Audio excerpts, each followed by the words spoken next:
Bună dimineața, Chicago! Bună dimineața! Bună dimineața, prieteni! Ne pregătim de călătoria noastră pe ruta 66, aventura vieții, o aventură și o călătorie epică pe care nu multă lume a avut ocazia să o facă.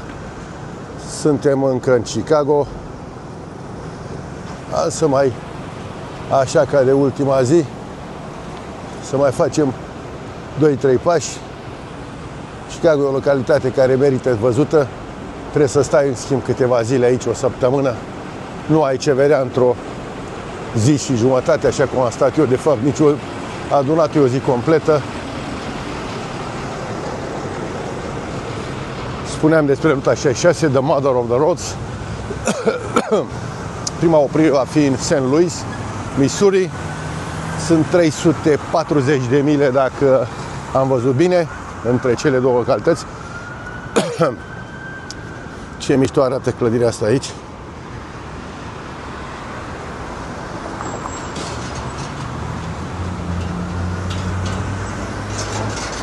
Tot Chicago arată bine, ce să... Centrul, nu am văzut periferiile orașului.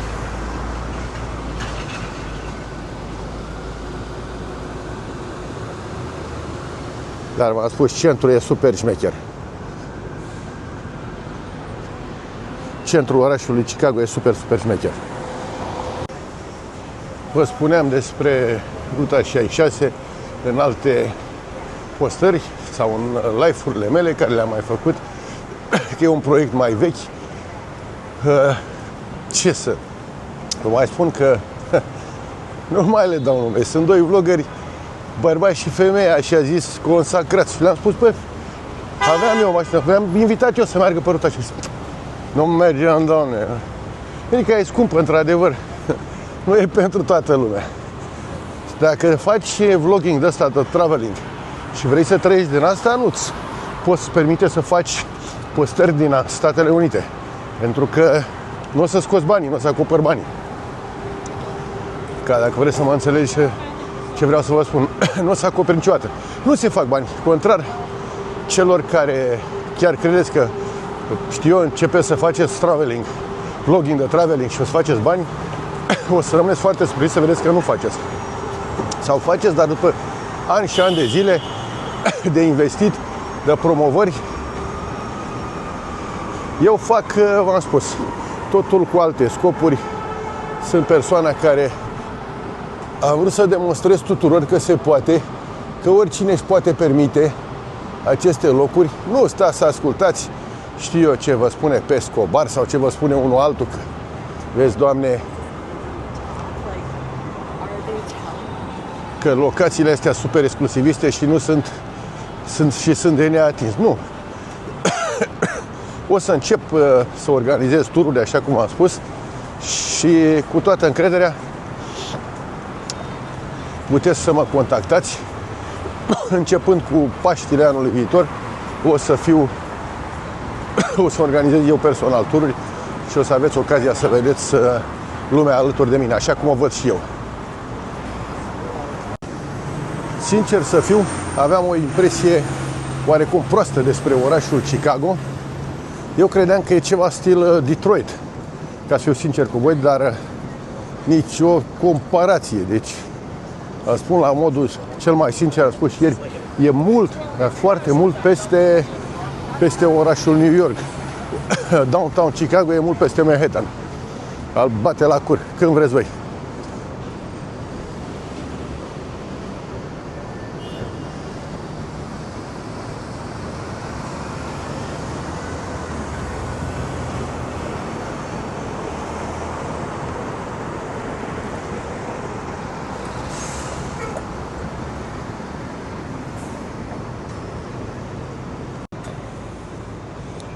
The Plaza of the Americas.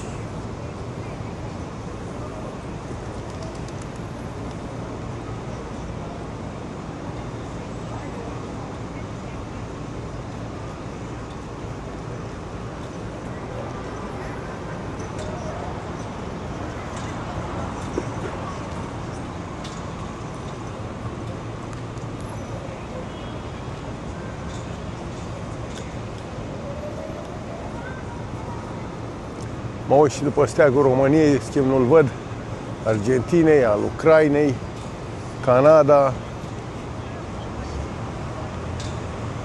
Uruguay, Ecuador, Columbia.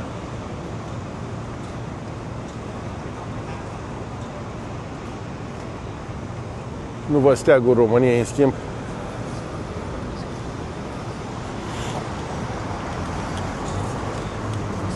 Spuneam despre Chicago, e o minunăție. Și centrul orașului Philadelphia mi-a plăcut, dar oricum nu. Mamă, ce mișto poate să fie. Stați 2 secunde să întorc camera.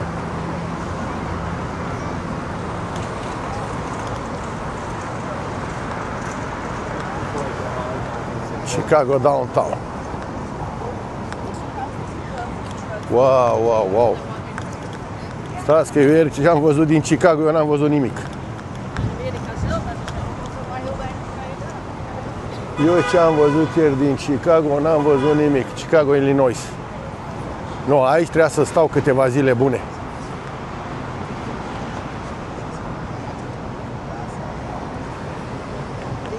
Wow, wow.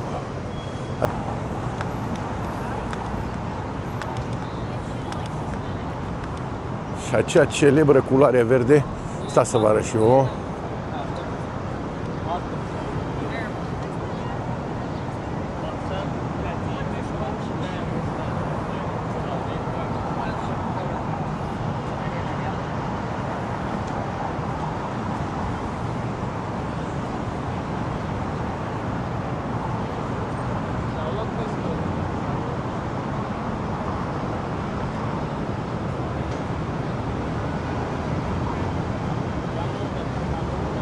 No comment.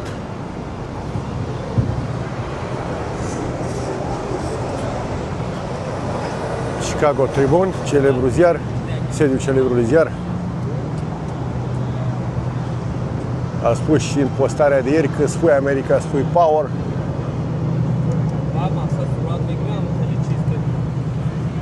Când spui America, spui power.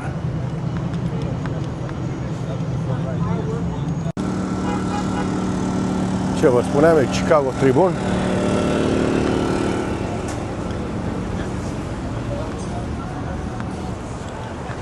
Căutăm și noi să bem o cafea.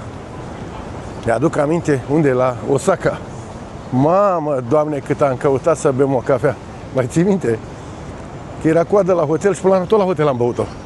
Am intrat și prin stația de metrou și prin...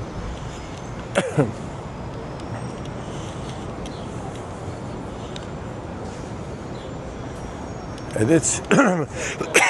Am mai spus tuturor că nu fac postări pentru vizualizări.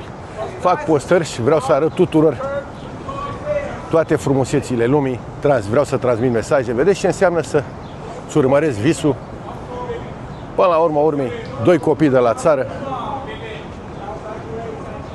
Dacă aminte, eram copii pe la țară, ce știam noi? Mergeam într-o excursie la București, să părea că suntem stăpânii lumii.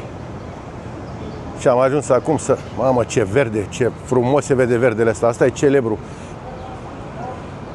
De asta este atât de celebru acest River Walk aici în Chicago. Deci, apropo de faptul de a-ți urmări visul, de a-ți îndeplini visul, v-am spus în toate postările mele, asta a fost visul meu, American Dreams, a fost să visez America. Ați văzut ce înseamnă să ai perseverență, să muncești, să lupți din greu,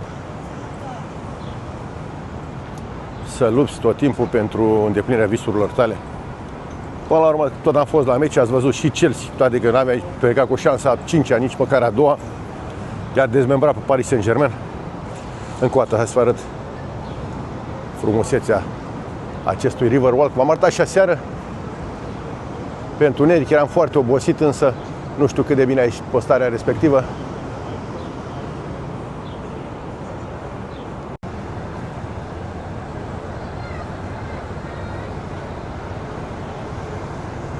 Îl avem și pe Donald Trump, Trump Tower.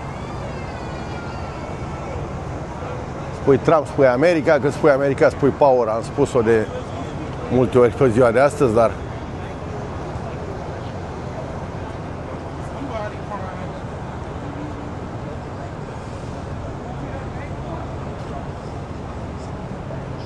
Deci acesta este atât de celebrul River Walk. Încerc să ne luăm la revedere de la Chicago și o să încerc să merg să beau și o cafea și apoi să plec pe ruta 66. O călătorie epică, așa cum v-am mai spus. Sper să rămâneți alături de mine, să-mi dați like, share, să vă abonați la canalul de YouTube. M-ar ajuta pe mine enorm.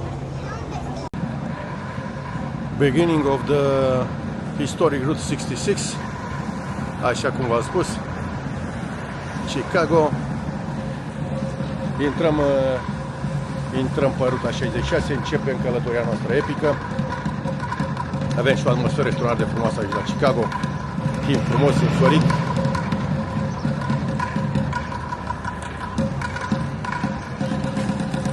Și muzica afro.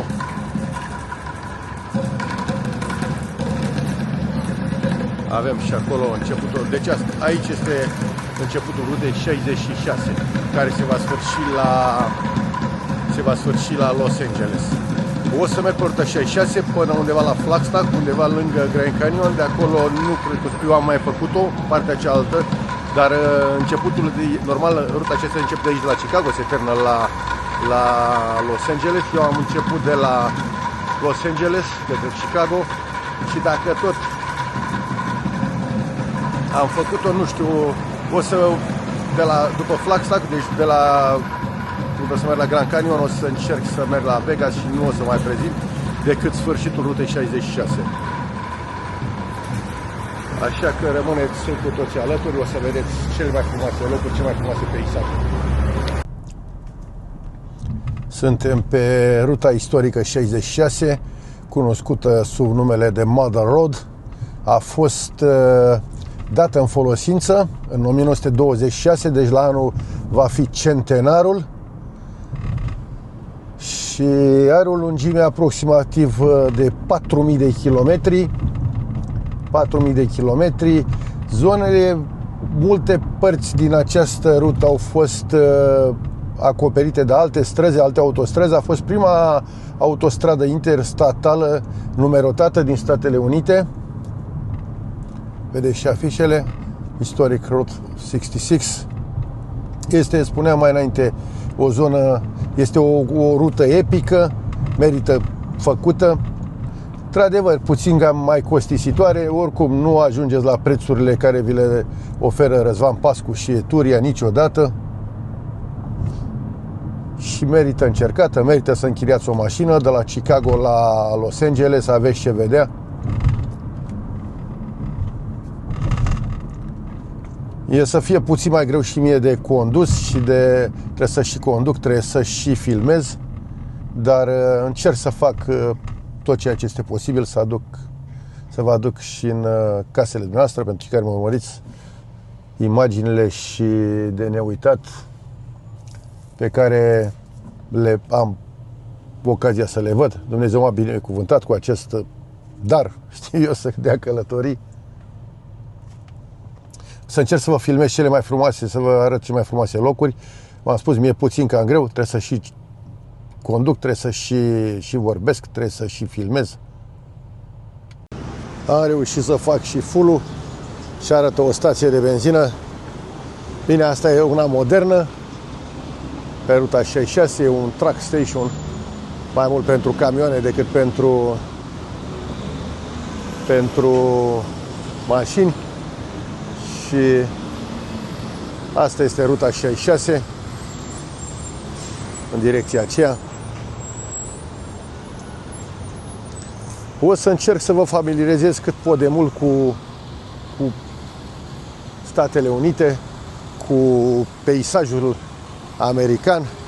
Toată ruta 66 de fapt este o înșirire de drumuri și segmente de stradă, pentru că astăzi ruta 66 original nu mai există, este acoperită în general de altele. Au păstrat totuși și porțiuni istorice și în general merge prin sate și comune.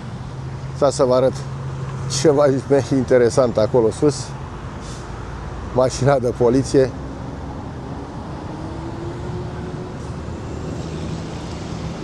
Sper să vă captivez atenția și sper să am puțin mai multă atenție din partea voastră, să urmăriți mai mult canalul de YouTube, pentru că, sincer să fiu, nu prea sunt mulțumit cu, am mai spus și într-o postare anterioară, nu sunt atât de mulțumit cu vizualizările. Eu, unul cel puțin, cred că la ceea ce arăt ar trebui să am puțin mai multă atenție din partea voastră, puțină promovare. Cei puțini care mă cunoașteți și care m-ați tot încurajat, încercați să promovați pe rețelele voastre de socializare, să dați un share sau știu canalului, un link, un share, să share-uiți linkul canalului meu de YouTube. De TikTok cel puțin nu prea se interesa, m-am spus la mult mai sincer, dar pentru YouTube sunt foarte interesant. Sunt foarte interesat, pardon. Încă un stop aici pe ruta 66. Suntem într-un sat, Village Elwood, Historic Route 66. Asta este ceea ce trecem acum. O să fie o zonă a orașului, a autostrăzii, a rutei 66. Constructor, statuia unui constructor. Am spus în 1926 și ca peste tot, la toate obiectivele turistice, fiecare își pune stickerul. Cei mai mulți sunt echipe de fotbal. Din păcate nu am nimic de la Peluza 66 și eu puneam stickere cu Peluza 66, dar din păcate nu am niciunul cu mine. O să le pun ale câtorva băieți de la Sibiu, o facțiunea de la Honorec Patria sau nu mai știu, de la Unii Sub Tricolor, UTS, mi se pare, Unii Sub Tricolor. Mi le-au dat la meciul România-Austria la Viena. Cred că avem parte și de o furtună aici pe ruta 66. S-a întunecat pur și simplu cerul. În orice caz, aceste sate, orășele comune, nu știu cum să le numesc, sunt ceva extraordinar de frumos. Trecem și un râu. Vom traversa astăzi și râul Mississippi, am impresia. Nici nu am apucat să mă uit bine pe hartă, dar am impresia că o să-l traversăm astăzi. Ce vă spuneam, uitați cum bate vântul.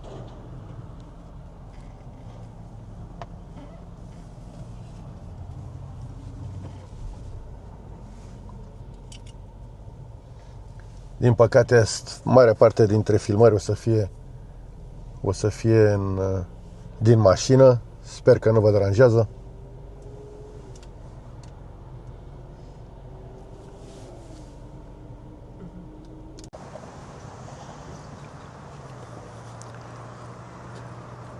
Și avem un Old 66 Family Restaurant.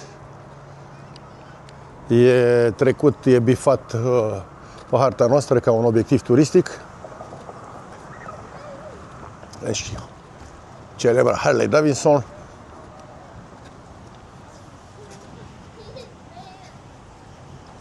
O 100 de ani, 100 years across America.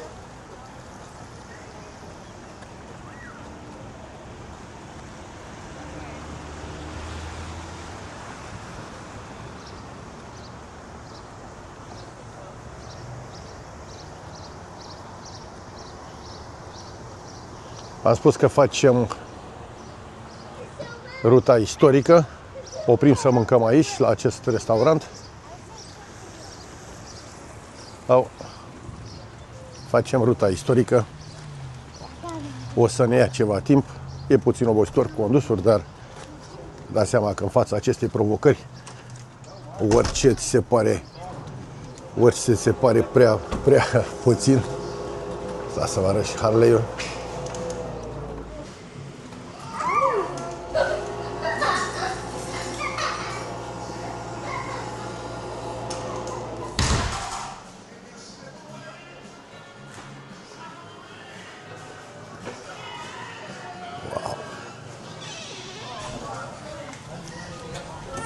Hello. Yes, you. Sorry? No, we say the table, please. Yes, please. Yeah, it's okay. We'll be okay. Stăm aici, nu?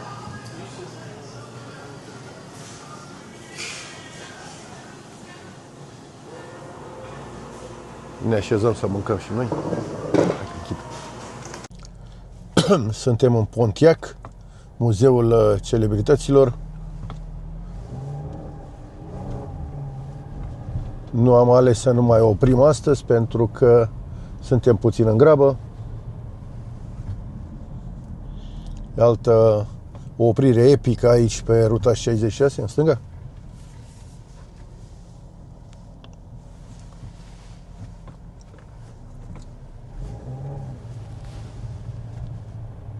Am spus că filmez din mașină să fie puțin mai greu.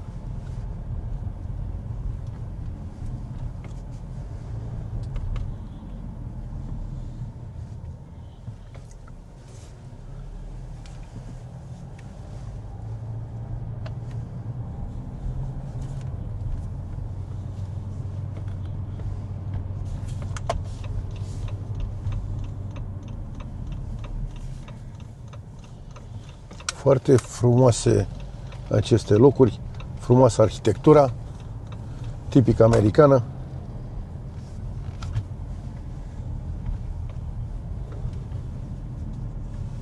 O nouă oprire pe ruta 66, sunt în Springfield, Illinois, la mormântul lui Abraham Lincoln. Locul în sine, o frumusețe. Cimitirele americane pe care le știți, le-ați văzut în filme. Am oprit să văd, e primul președinte american care a fost asasinat și primul președinte american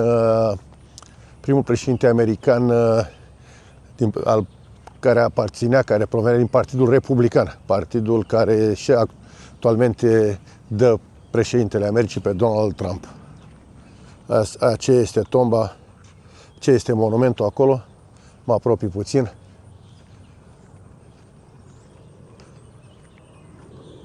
Păcate este închis, nu se poate vizita mormântul, dar vizite și monumentul.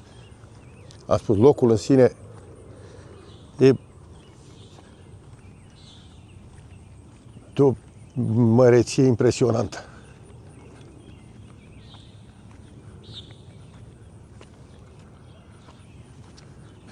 Știți vorba aia, la locul verdeaț.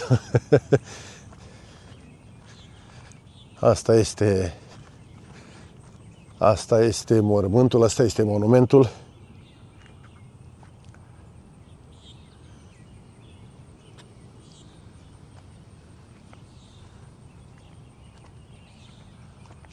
Vedeți acolo?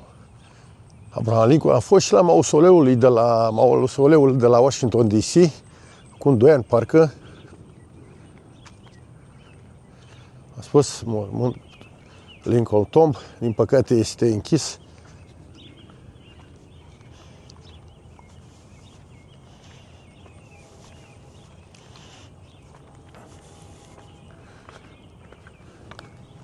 Am avut o zi plină și astăzi, zi extraordinară.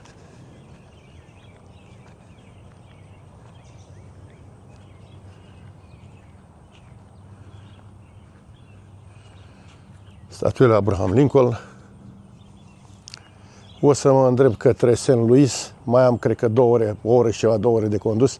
O să încerc să închei de acolo, de pe malul râului Mississippi, și mâine vom ține iarăși în priză cu o nouă zi, dar rămâneți aproape pentru că încă n-am terminat ziua. Avem și un castor aici, nu știu ce exact ce este, castor, cred.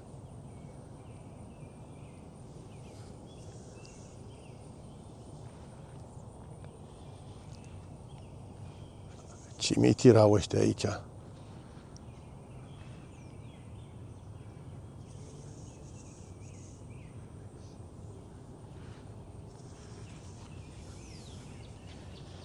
Și că ești grădina botanică. Și că ești parc. Și că ești în parc aici.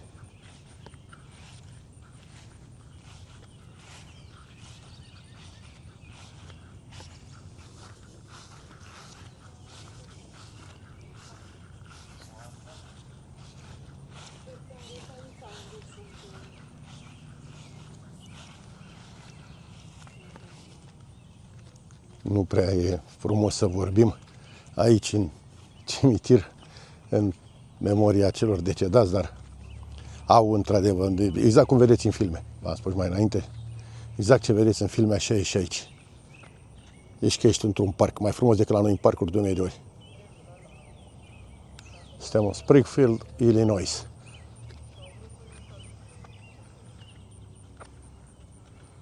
Memorialul Lincoln acolo. Springfield, Illinois, un orășel de 350.000 de locuitori, tipic american, o arhitectură particulară. Am văzut de fapt în tot Illinois acest stil de clădiri, acest stil de case. Par cartiere liniștite, nu au nimic de a face cu aglomerația din New York. Cred că mi-ar place să locuiesc într-un cartier din ăsta.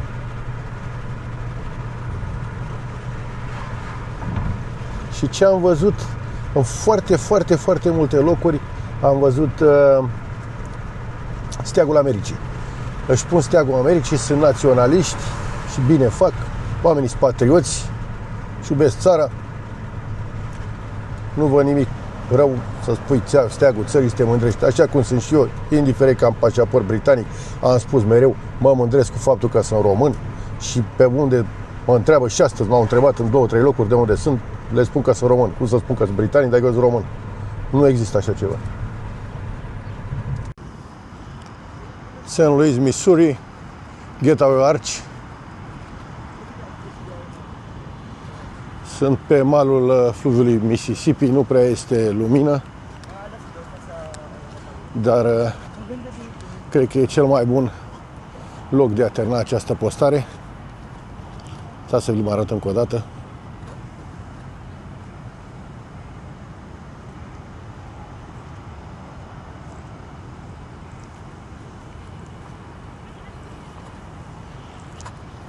Aici se încheie prima zi a călătoriei mele pe ruta 66. Stați să încerc să vă arăt și fluviul Mississippi atât cât se poate vedea din el. Noaptea.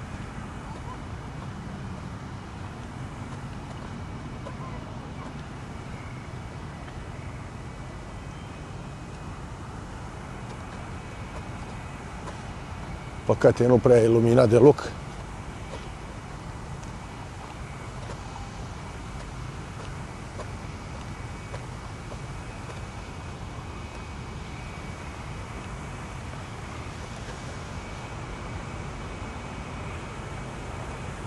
Și ce se poate vedea din orașul St. Louis.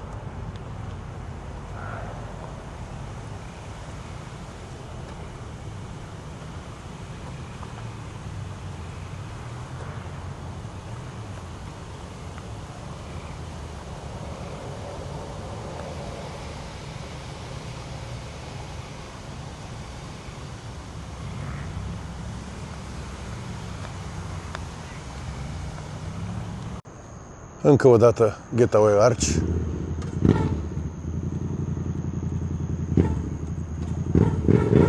Și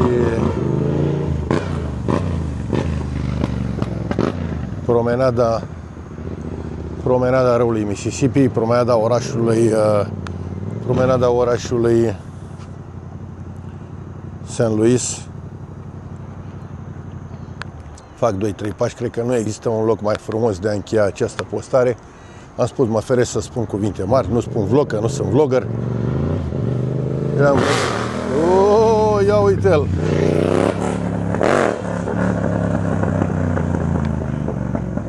A dus băiatul. Ăsta este râul Mississippi.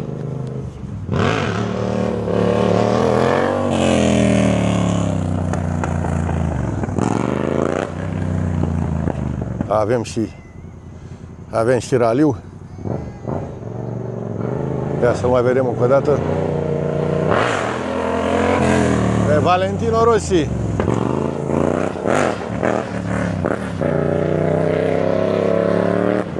Valentino Rossi, l-am avut. L-ați văzut pe Valentino.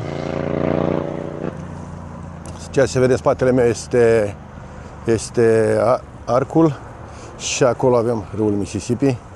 Să încerc să cobor și eu până jos la râu.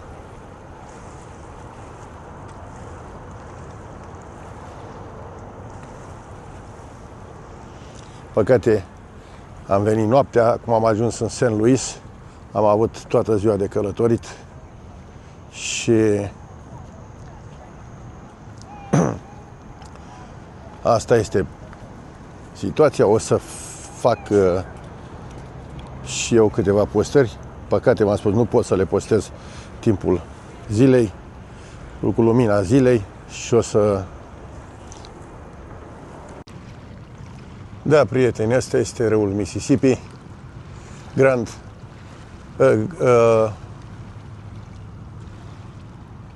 Getaway Arch, și aici avem râul Mississippi. Păcate, nu l-am putut filma ziua, doar ce am ajuns în St. Louis. Mâine o să plec către Oklahoma. Deci aici am încheiat prima etapă a călătorii mele pe ruta 66, călători pe 7 continente, așa cum v-am obișnuit mereu. Vă prezintă cele mai frumoase locuri, cele mai frumoase țări, cele mai frumoase orașe, amintiri de locuri de neuitat, amintiri care o să rămână întipărite în memoria mea tot restul vieții mele. Spuneam că, din păcate, sunt toți pseudo-traveleri, pseudo-vlogger de traveling care abar n-au în viața lor, n-au călcat nici măcar, poate nu știu să arate pe hartă, râul Mississippi sau orașul St. Louis sau ruta 66. Pentru cei care au fost, de exemplu, Haihuin 2, jos pălăria, nu am ce să spun. Ceilalți nu vreau să fiu răutăcios, dar e mult. Mai e mult până departe. În fine, călători pe 7 continente, vă pupă și vă las cu bine. Vă doresc o seară plăcută. La mine e seară, aproape chiar noapte, și rămâneți alături de mine. Urmăriți postările mele de pe ruta 66, o să fie locuri minunate pentru oameni minunați. V-am pupat pe toți!